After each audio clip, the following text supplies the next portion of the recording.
Alright. It helps if I unmute it. Let's try this again. Take 2. Sabaton, no bullets fly. And I'm going to unmute the tab so we can actually hear it.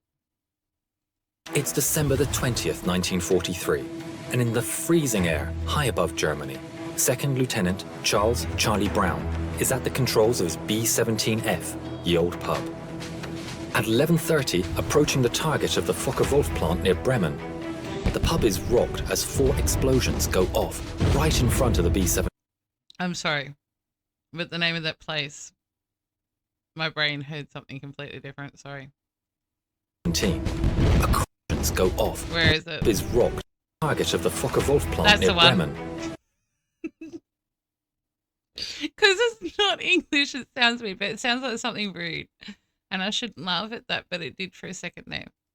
The pub is rocked as 4 explosions go off right in front of the B-17. A cry comes across the intercom. We're hit! In the plexiglass nose, a huge hole had been made. An icy cold wind was being blown inside, making freezing conditions for the crew. Engine 2 had been hit, and co-pilot...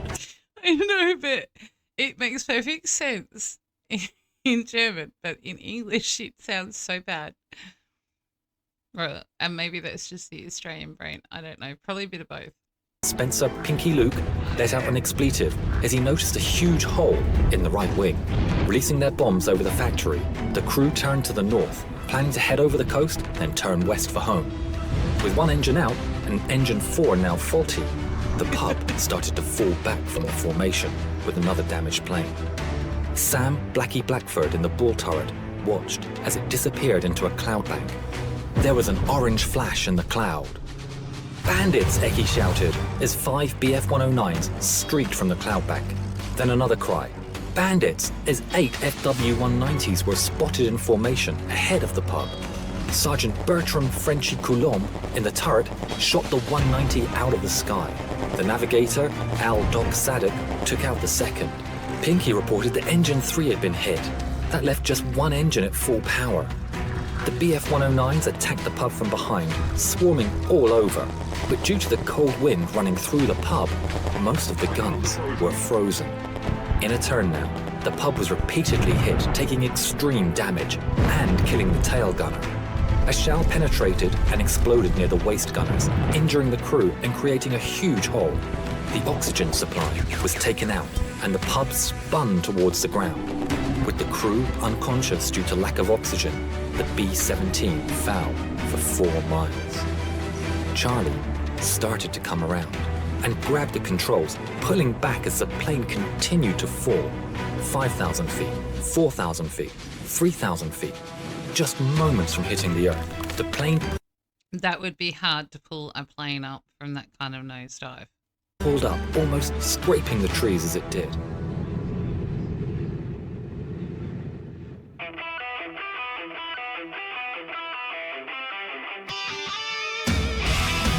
I'm glad I'm not the only one that laughs when they see the name of those planes.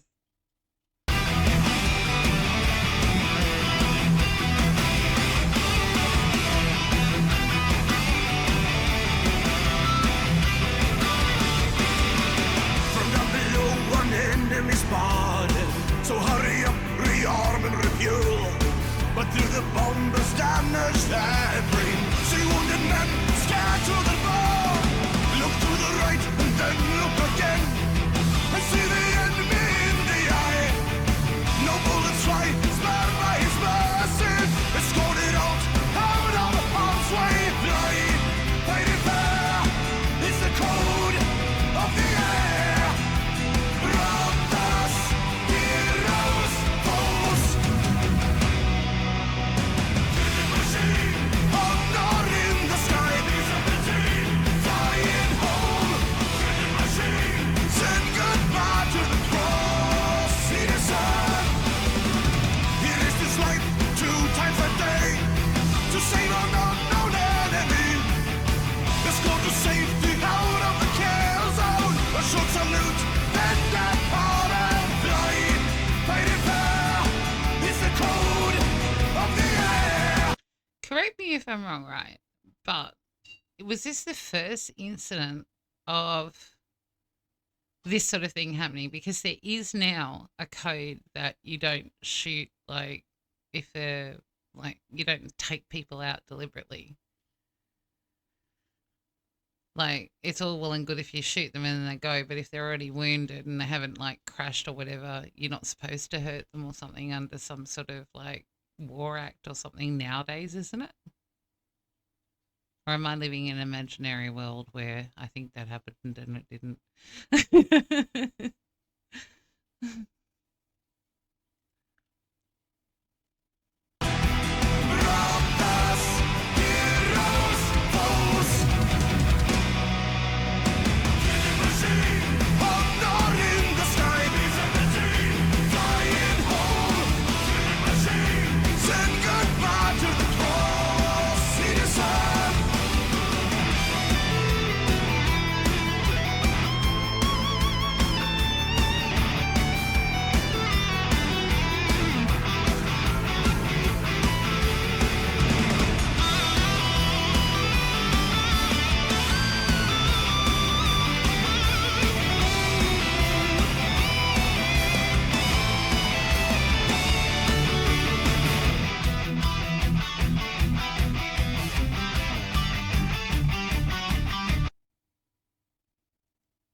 Not the first instance. The German pilot was instructed by his own commander that if he ever shot down a parachute, then he would be shot himself. The soldiers saw the B-17 as similar to an ejector pilot.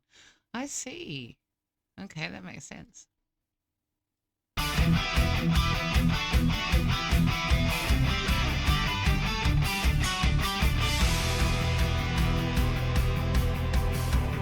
So honor, basically. Allow them an honourable escape because they're wounded.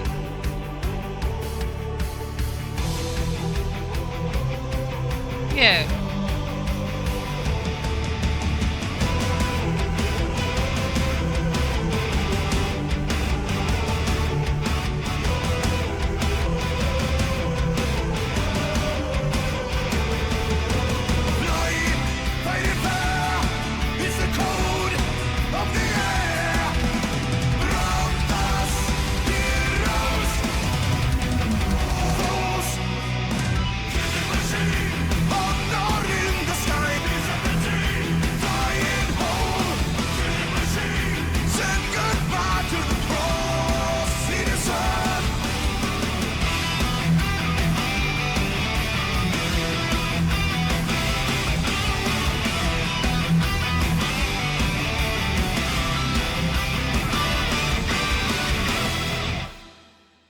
The story was kept secret until 1986, when Brown started the search for the German pilot who had shown mercy on that December day all those years ago.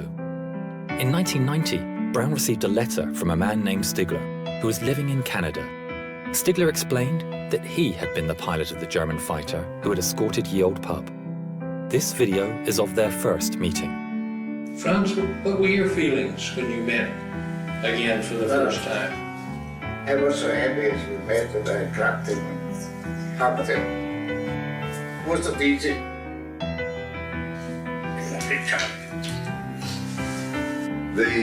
The fact that he risked his life really in many ways, and I wrote him in a letter, I said, if you made a habit of feeling sorry for bomber crews, flag up alongside them, I am sure that you were shot down many times.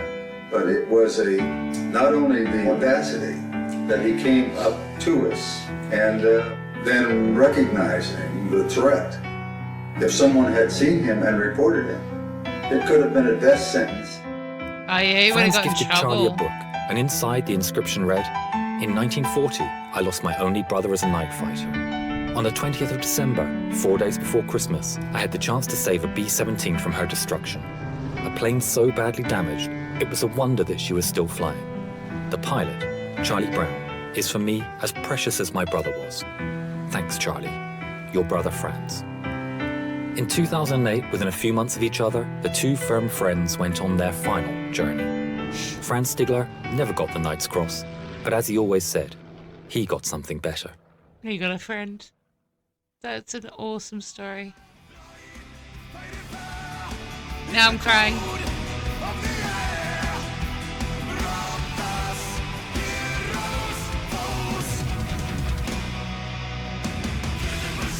Mum, go listen.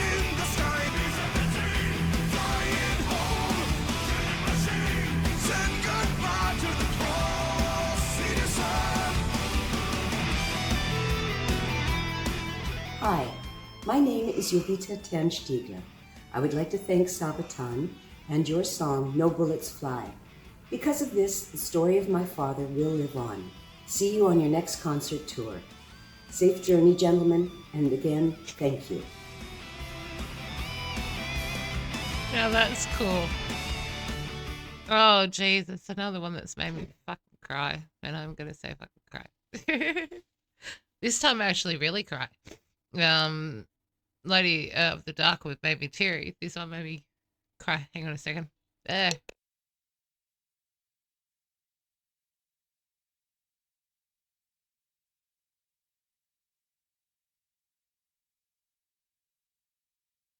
Right. I hope everybody's happy recommending I watch that one. You're all mean. You all made me cry. No, it was actually a very good video, and I'm glad that I have watched it, and amazing that the family reached out to Sabaton afterwards.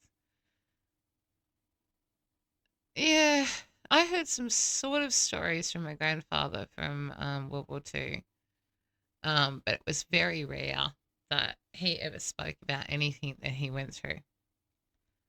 I think a lot of them back then didn't really, like, when they came out of the war, they didn't feel like they could talk to other people. And for my grandfather, it wasn't until he went back to Japan, and he went to all the places after the war that they were told that they were doing the right thing and that they had to do it. So in the 80s, him and my grandmother saved up out of their retirement money, and they went over to Japan to see.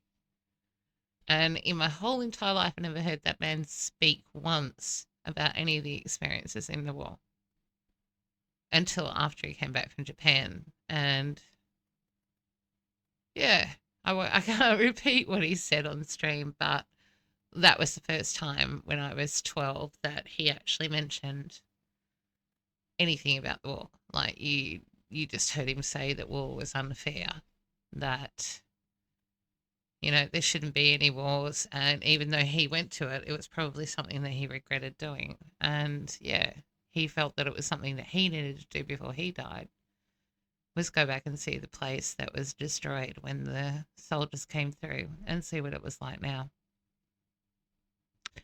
So yeah, that is an absolutely beautiful story. It has made me bawl like a baby. But yeah, I am glad that I watched it. I will be 2 seconds. I really need to go and blow my nose properly where you guys can't all see me. So I will be right back.